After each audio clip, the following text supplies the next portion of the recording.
Bonjour tout le monde. Aujourd'hui, on va essayer de voir comment faire la configuration initiale d'un routeur Cisco. Aujourd'hui, je vais utiliser l'application que vous avez l'habitude de voir qui s'appelle Cisco Packet Tracer. Donc pour ne pas tarder, qu'est-ce qu'on va faire là? On va essayer d'aller rapidement sur Cisco Packet Tracer parce que je veux rentrer en action pour vous montrer comment faire la configuration initiale d'un routeur Cisco. J'ai déjà l'application que j'ai déjà démarrée ici là qui s'appelle Cisco Packet Tracer. Pour les gens qui ne savent pas utiliser cette application, j'ai déjà fait une vidéo à propos de ça. Qu'est-ce qu'on va faire en premier lieu? On va essayer de prendre un routeur. Je vais prendre le routeur 2811 ici là que je vais amener ici. Maintenant, je vais vous expliquer. Par exemple, dans la vie courante, imaginons que vous avez acheté un nouveau routeur pour votre compagnie, qui est un routeur 2811 que vous voyez sur la figure ici. Maintenant, le routeur là doit être configuré. Et pour configurer le routeur, en premier lieu, il faut remplir certaines conditions. Un nouveau routeur, lorsque vous achetez un nouveau routeur, il a une configuration qu'on appelle configuration par défaut. Et puis cette configuration par défaut ne sert pas grand chose. Donc il faut donner une configuration initiale à ces routeurs pour qu'ils puissent être utilisés dans votre réseau. Vous avez besoin en premier lieu d'un ordinateur. Donc on va prendre ici là un ordinateur qu'on va amener sur la figure. Et puis on a besoin de ce qu'on appelle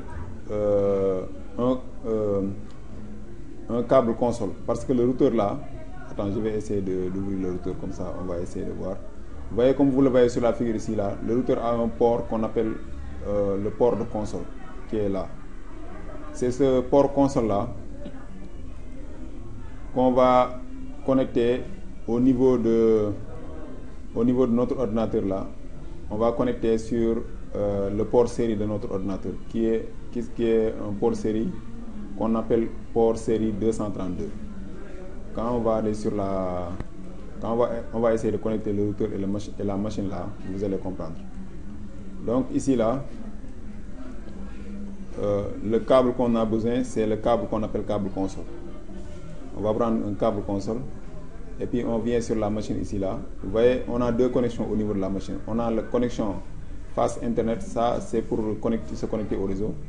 Tandis que ça là, RS 232, c'est pour le port console. On choisit ça là. Et puis on vient au niveau du routeur aussi, on choisit le port console qui se trouve au niveau du routeur.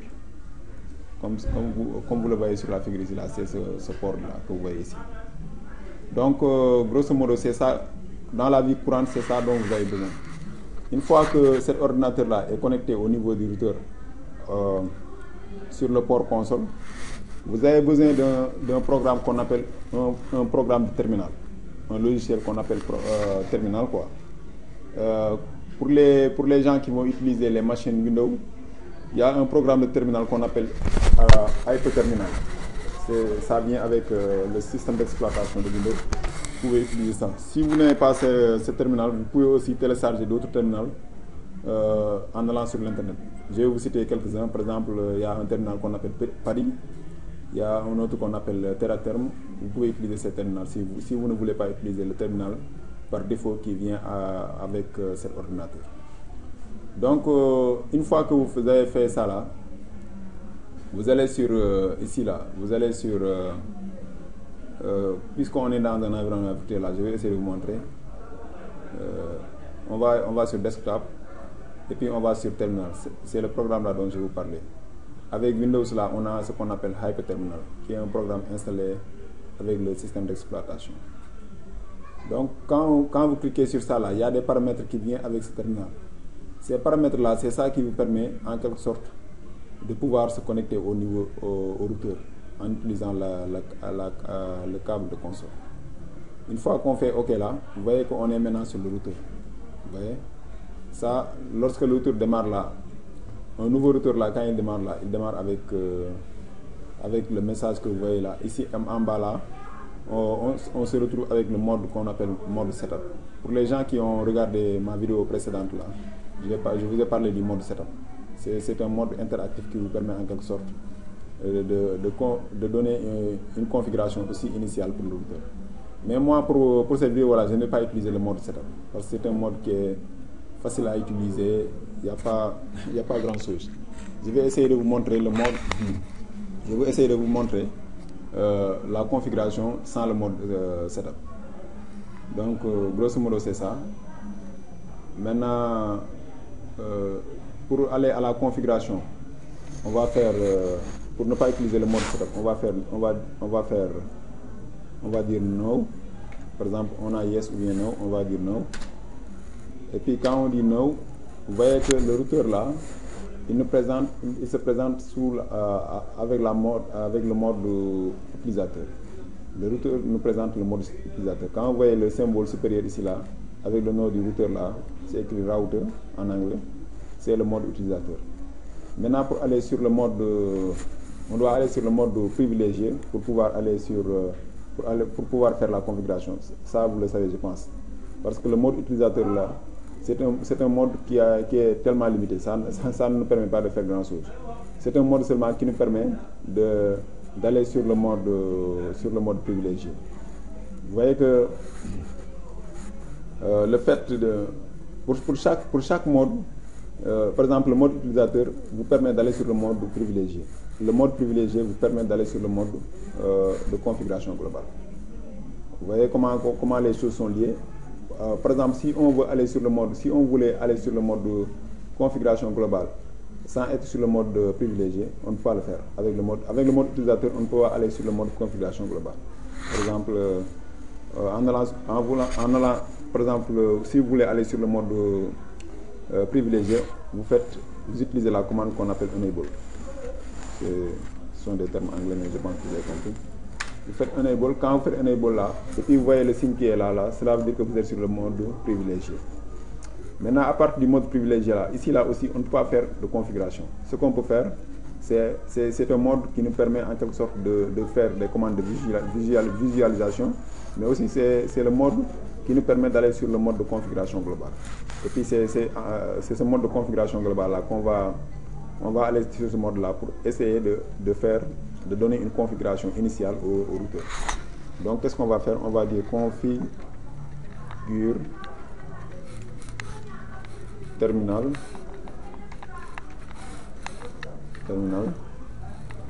Une fois qu'on fait ça là, on est maintenant sur le mode de configuration globale.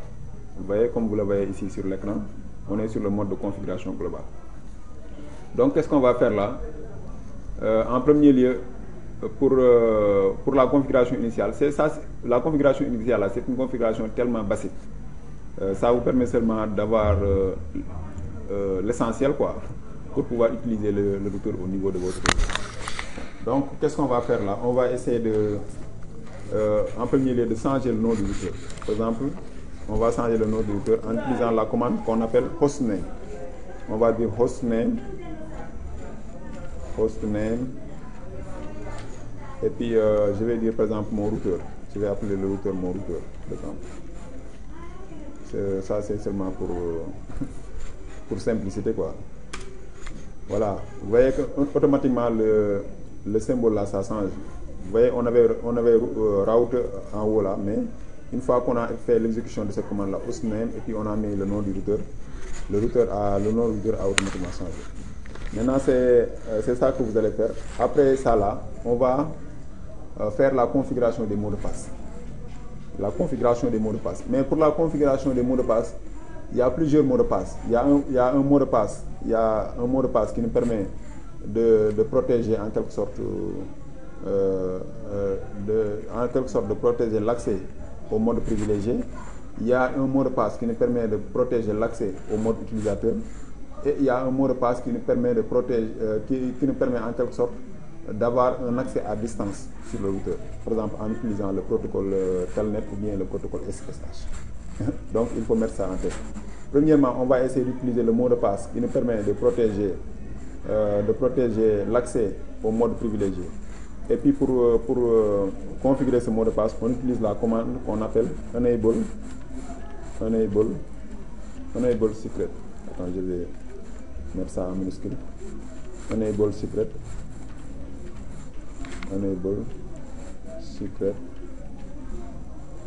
Et puis une fois que vous dites enable secret, maintenant vous mettez le mot de passe. Vous dites Cisco par exemple, pour simplicité quoi. Maintenant je vais arrêter ici là. Vous voyez que pour le iOS par exemple, le système d'exploitation qui vient avec le routeur ou bien tous les périphériques de réseau Cisco, il y a un système d'aide. Et puis ce système d'aide là, c'est un système qui est très efficace. Pour utiliser ce système d'aide là, vous avez besoin d'un caractère qu'on appelle la question de marque. Par exemple, lorsque j'avais fait enable secret là, par exemple, enable secret, vous voyez, je ne sais pas si imaginons que je ne sais même pas ce que je devais mettre après enable secret. Vous faites ça, vous faites espace et puis vous mettez la question de marque. Vous voyez, une fois que vous faites la question de marque là, il vous spécifie ce que vous pouvez faire. Par exemple, ce qu'on peut faire. Par exemple, vous voyez, ça nous dit. Ici là, c'est pas tellement simple à comprendre. Mais par exemple, imaginons qu'on a mis seulement enable. Et puis, vous voyez, quand on fait enable et puis on met la question de marque, on ne sait même pas ce qu'on veut mettre. Il y a enable password, enable secret. La raison pour laquelle je n'ai pas choisi enable password là, c'est presque, ce n'est plus presque utilisé. La plupart du temps, on utilise enable secret. Mais enable password et enable secret là, c'est la même chose. Ils jouent le même rôle. Mais avec l'avancée de la technologie là, les nouveaux routeurs là que vous utilisez maintenant, la plupart du temps, vous allez utiliser la commande enable secret pour en quelque sorte protéger l'accès au mode privilégié. Donc, grosso modo, c'est ça. Maintenant, une fois qu'on a fait ça là, on va configurer le mot de passe pour l'accès, pour protéger l'accès au mode utilisateur. Et puis, pour faire ça là, on a besoin d'aller sur un autre mode de configuration. On ne doit pas être sur le mode de configuration globale. On doit aller sur un mode qu'on appelle mode de configuration de ligne. Et puis ce mode là, c'est un sous-mode du mode de configuration globale. Et puis pour aller là-bas, là, on va aller sur, on va utiliser la commande qu'on appelle line console line. Et puis on dit console. Par exemple, imaginons qu'on met line et puis on ne sait pas ce qu'on doit mettre. On peut seulement mettre la question de marque. Vous voyez? Ici, il nous a dit les options qu'on peut utiliser avec cette commande-là qui est line. Par exemple, on peut mettre line aux, line console. Nous, ce qui nous intéresse là, c'est line console. Line console. Et puis, on peut mettre la question de marque pour essayer de voir. Il nous dit the first line number is 0. Cela veut dire que line console là, il n'y a qu'un seul numéro qu'on peut mettre, c'est 0. Donc, on met 0 ici là. Et puis, c'est fini. Maintenant, à partir de ce mode-là, qui est un mode qu'on appelle mode de configuration de ligne, cela veut dire que c'est un mode de configuration, c'est un sous-mode du mode de configuration globale, en quelque sorte. Donc, c'est là où on va configurer le mot de passe qui nous permet de protéger l'accès au mode utilisateur. Et puis, pour faire ça, là, on met seulement password. La commande qu'on doit utiliser là, c'est password. Et puis il y a quelque chose aussi qui est très important à propos de la question de marque. Par exemple, imaginons qu'on met passe, mais on ne sait pas le reste qu'on doit mettre là. On met seulement la question de marque et puis il va nous proposer les commandes qui commencent par passe. Vous voyez? Heureusement qu'il y a une seule commande qui commence par passe, c'est password. Donc on met password. Une fois qu'on met password, maintenant on spécifie le mot de passe qu'on veut choisir. Pour simplicité, on va mettre Cisco. Et puis vous voyez, maintenant on a protégé la ligne de console. Par exemple, on a protégé l'accès au mode utilisateur. Cela veut dire en allant sur le mode de configuration de ligne. Mais le problème en est ici là. Si on arrête ici là, on ne peut pas accéder au mode utilisateur. Il y a une autre commande là qu'on doit utiliser qu'on appelle commande login. Login, cela veut dire que pour accéder à ce mode là, par exemple mode utilisateur, il nous faut au moins identifiant et un mot de passe. Ou bien pour dire au routeur qu'on n'a pas besoin de mettre identifiant, on veut seulement spécifier un mot de passe qui est le mot de passe de Cisco, on doit mettre login. Quand vous mettez login là, cela veut dire qu'on ne veut pas mettre un identifiant. Vous voyez, je ne sais pas si vous avez compris, mais quand vous mettez seulement login, attends, on va utiliser la question de marque, vous voyez, il y a d'autres là, ça là, je ne vais pas essayer de parler de ça là, mais quand on utilise par exemple login local là, cela veut dire on veut utiliser un identifiant et avec le mot de passe. Mais quand on met login tout court, cela veut dire que on veut utiliser seulement le mot de passe sans l'identifiant. Donc il faut mettre ça. Donc c'est ça la configuration du mot de passe qui nous permet de protéger l'accès au mode utilisateur. Maintenant, dernier mot de passe, c'est le mot de passe qui nous permet en quelque sorte d'avoir accès à distance sur le routeur. Et puis pour faire ça là aussi, on va sur la configuration, mode de configuration de ligne, mais on va aller sur la ligne qu'on appelle VTY, cela veut dire en anglais VTY. On va essayer de sortir ici là. Pour sortir ici là, on dit exit. Et puis on va dire line. Et puis quand on fait la question de marque ici là, vous voyez qu'on avait VTY ici là, que vous voyez VTY. On va essayer de dire VTY. Et puis on met la question de marque pour essayer de voir. Vous voyez, il nous dit que 0 jusqu'à 15. Cela veut dire que si on compte de 0 jusqu'à 15, on a 16 lignes. Cela veut dire qu'on peut avoir 16 lignes qui nous permettent d'accéder à distance sur le routeur. Cela veut dire que on peut avoir 16 personnes qui peuvent accéder en même temps sur le routeur et puis ça va marcher. Vous voyez que c'est tellement efficace. Mais si vous avez besoin de... Si vous avez la possibilité, par exemple, de configurer seulement les lignes dont vous avez besoin. Par exemple, on peut dire 0 jusqu'à 4. Cela veut dire qu'on va configurer seulement 5 lignes. Si on veut aussi, on veut configurer tous les 15 lignes. Ça dépend de votre façon de configurer, quoi. Bien, de la manière dont vous allez utiliser le routeur. Moi, je vais mettre de 0 jusqu'à 15. Et puis, on est maintenant sur le mode de configuration de ligne, VTY. Maintenant, c'est là où on va spécifier le mot de passe. Comme la ligne de console aussi, on va dire password.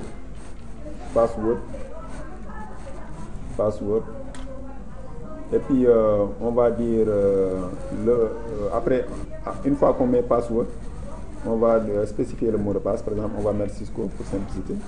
Mais dans la vie courante, il ne faut pas mettre Cisco. Ça, c'est seulement pour vous expliquer comment créer le mot de passe.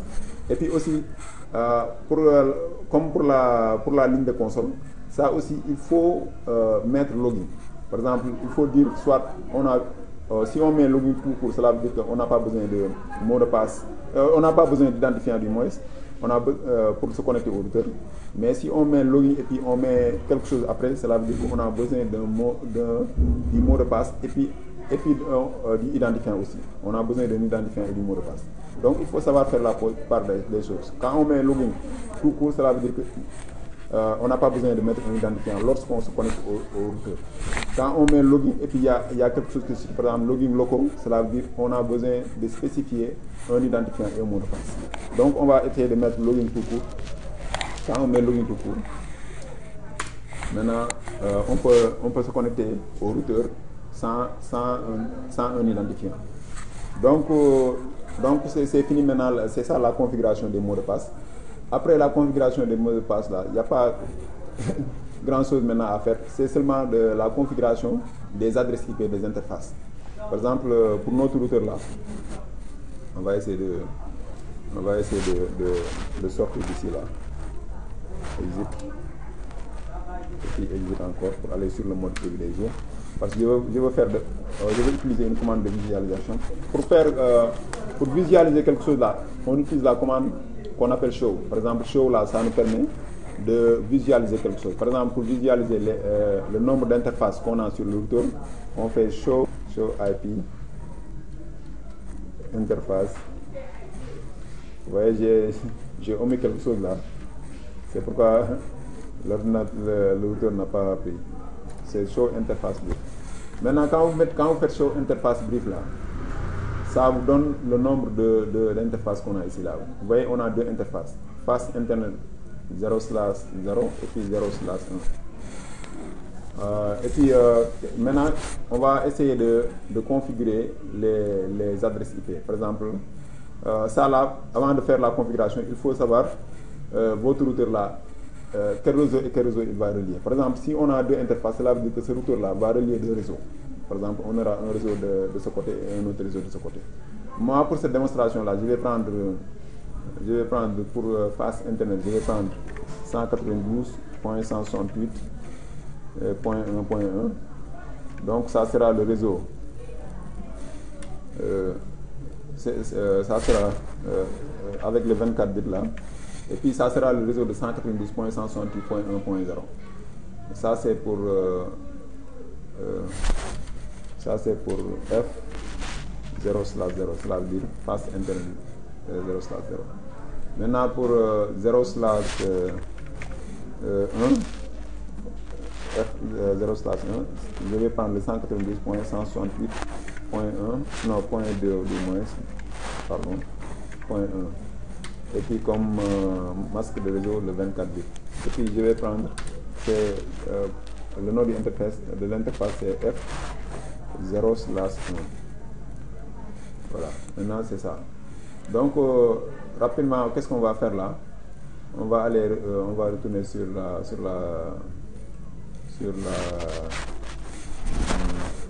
le terminal ici là, et puis on va aller sur mode de configuration globale. C'est là où on doit aller, configuration globale, en premier lieu, configure, la commande c'est configure, terminal.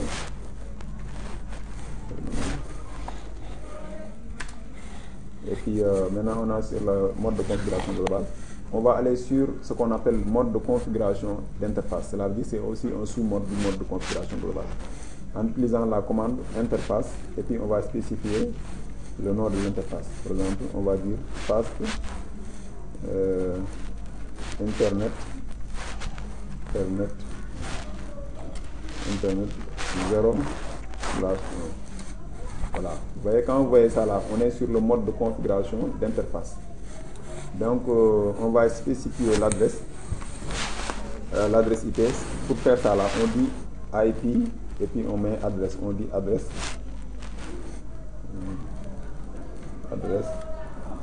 Et puis on peut dire la question de marque pour voir qu'est-ce qu'on va dire. Il nous dit soit il faut mettre l'adresse IP ou bien vous dites DHCP. Cela veut dire qu'on voulait que cette interface là obtienne son adresse IP en utilisant le protocole de DHCP. Mais pour ce cas là, on va faire une configuration manuelle.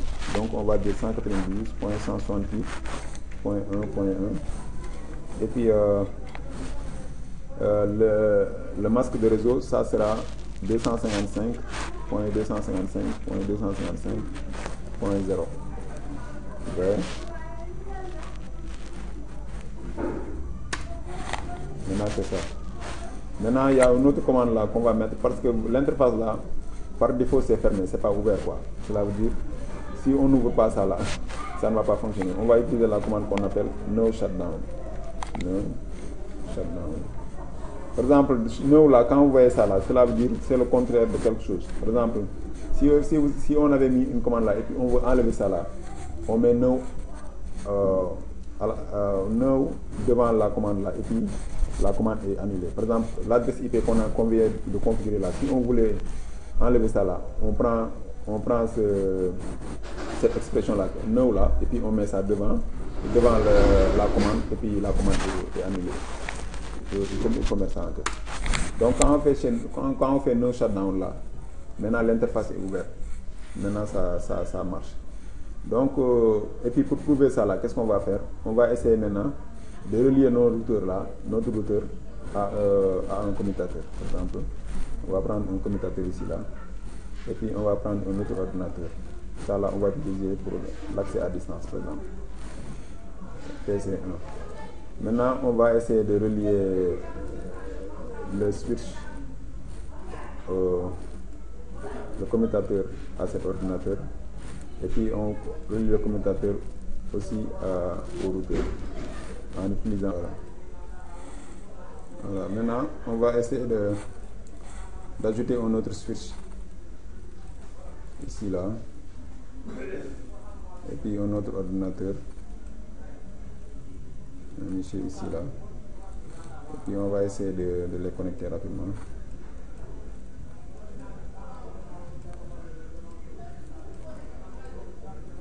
Et puis connecte face internet avec le Michel là. Voilà, vous voyez ça là,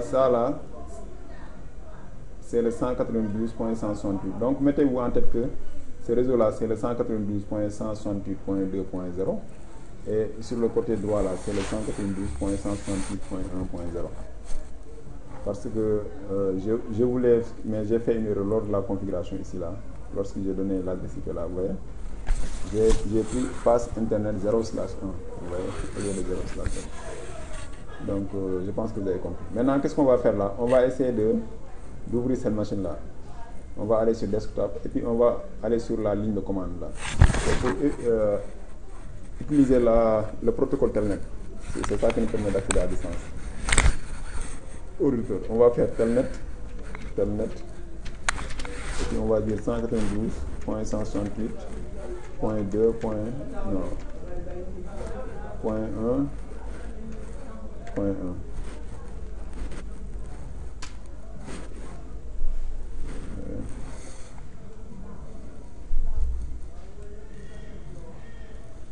Voilà, il nous dit connection timeout, remote host not responding.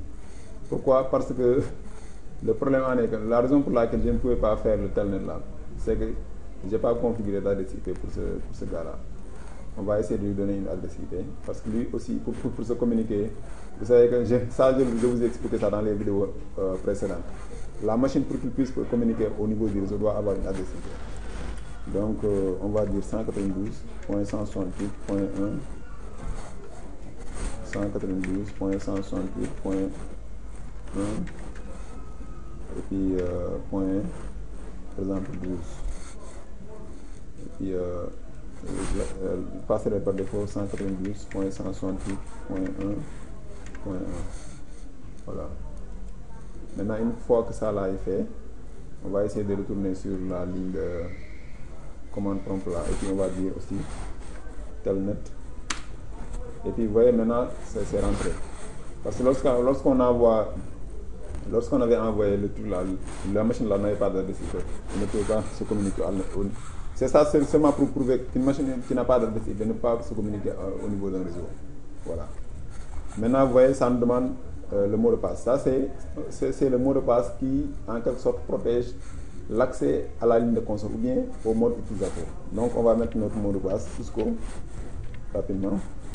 Et puis vous voyez, il nous dit connection timeout, but password time expired. Voilà. On va essayer de refaire le telnet là, parce que j'ai pris un peu de temps. Je vais mettre Cisco. Je vais essayer de voir. Vous voyez, lorsque j'ai mis ça là, maintenant je suis sur mon routeur. Vous voyez, je suis sur le mode utilisateur.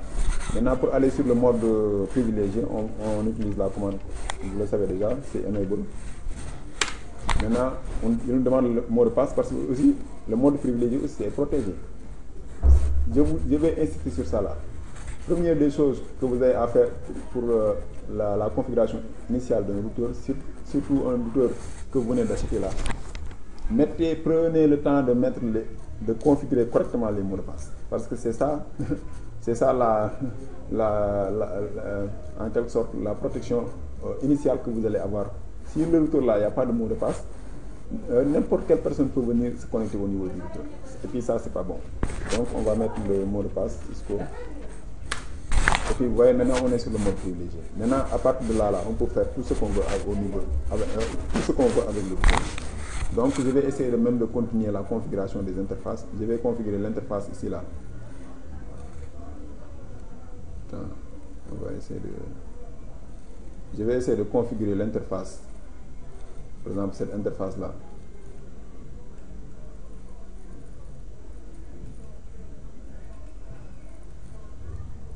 Voilà, l'interface là que vous voyez ici là. Voilà, l'interface là, je vais essayer de le configurer rapidement. C'est F0/0.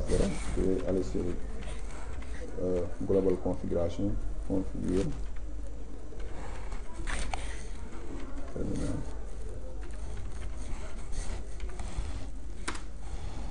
Voilà. Maintenant, on va aller sur l'interface. Vous voyez quoi? Comment maintenant je suis je suis connecté au niveau du routeur. Attends, on va essayer de fermer ici là. Je suis connecté avec la ligne de console ici là. Je suis connecté en même temps en utilisant le protocole de Telnet. Cela veut dire l'accès à distance.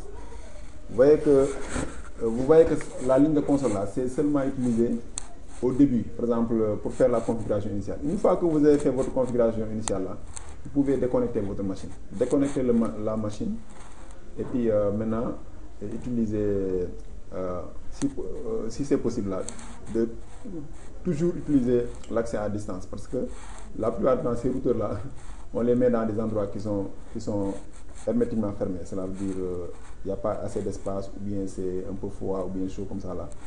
La plupart du temps, on fait la configuration en utilisant l'accès à distance. Donc c'est ça que je voulais noter quoi. Donc on va faire interface, fast internet, fast internet 0/0. Et puis IP, par exemple, attends, je vais venir ici là pour cliquer ici, voir là. Je vais agrandir la fenêtre ici là. IP adresse.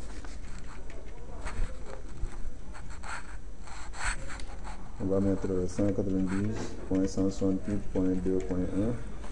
Et puis masque de réseau, on va dire 255.255.255.0. Et puis on va faire no shutdown pour ouvrir l'interface. No shutdown. Voilà. Une fois qu'on fait ça là, maintenant c'est... Vous voyez que maintenant l'interface même est ouverte là. C'était rouge, mais maintenant c'est vert. Donc grosso modo c'est ça. Je pense que vous avez appris quelque chose. Ça maintenant c'est... Et puis pour clôturer, il y a quelque chose que j'ai oublié de vous dire. Il ne faut pas oublier de conserver la configuration, parce qu'actuellement là, la configuration se situe sur la mémoire RAM. Et puis cette mémoire là, c'est une mémoire là qui est effacée lorsque le routeur est en quelque sorte hors tension. Cela veut dire lorsque le routeur n'est pas sous tension, cela veut dire est hors tension. Tout ce qu'on a fait là, tout le temps là qu'on a pris pour faire la configuration, cette configuration se trouve au niveau de la mémoire RAM. Maintenant, pour conserver la configuration au niveau de la mémoire qu'on appelle NVRAM, on utilise la commande qu'on appelle par exemple, on va aller sur la ligne de console ici là, avec cette machine. Cisco, on va dire enable, et puis Cisco. Et puis ça là, pour conserver en quelque sorte la configuration qu'on vient de faire là au niveau de la mémoire NVRAM, on doit être sur le mode privilégié. Il faut faire très attention. C'est un des rares cas là, mais on n'a pas besoin de sur le mode de configuration globale. Ces modes là sont très essentiels parce qu'il faut savoir faire la part des choses. Il y a des commandes là qui fonctionnent avec uniquement mode privilégié. Il y a des commandes qui fonctionnent uniquement avec mode de configuration globale. Donc il faut avec mode de configuration, tout simple, parce qu'au niveau de mode de configuration globale, il y a aussi d'autres sous-modes quoi. Donc on va faire copy, c'est ça, ces commandes là dont on a besoin. Copy running config, cela veut dire running copy running config, voilà, c'est cette commande là. Et puis startup config. Voilà, quand vous mettez ça là, copy running config, startup config, c'est cette commande là dont vous avez besoin de mettre. Cela veut dire on veut copier la configuration qui se trouve au niveau de la mémoire RAM sur la mémoire NVRAM. Une fois qu'on fait ça là, il vous dit destination file name, vous faites seulement, vous appuyez seulement sur le bouton d'entrée et puis maintenant vous voyez la configuration a été conservée. Donc à partir de ce moment là, si vous voulez là, vous pouvez même éteindre le routeur. parce que la configuration est maintenant déjà sauvegardée. Mais il faut sauvegarder la configuration avant de débrancher votre ordinateur avec cette connexion, avec le câble de console qu'on a utilisé ici là pour se connecter au niveau du routeur. Mais une fois que vous avez fait ça là, vous pouvez débrancher débrancher cet ordinateur. Et puis maintenant, à chaque fois que vous avez besoin de faire une configuration, vous utilisez l'accès à distance. Et puis j'ai utilisé sur cette vidéo Telnet, mais c'est seulement pour vous montrer comment on fait l'accès à distance, mais Telnet n'est presque plus utilisé. Le protocole qui est utilisé pour faire l'accès à distance au niveau des machines, des périphéries réseau Cisco, la plupart c'est le protocole SSH qui est utilisé. Grosso modo, donc, c'était l'objectif de cette vidéo. Je pense que vous avez appris quelque chose et je vous remercie d'avoir regardé et je vous donne rendez-vous à la prochaine. Merci beaucoup.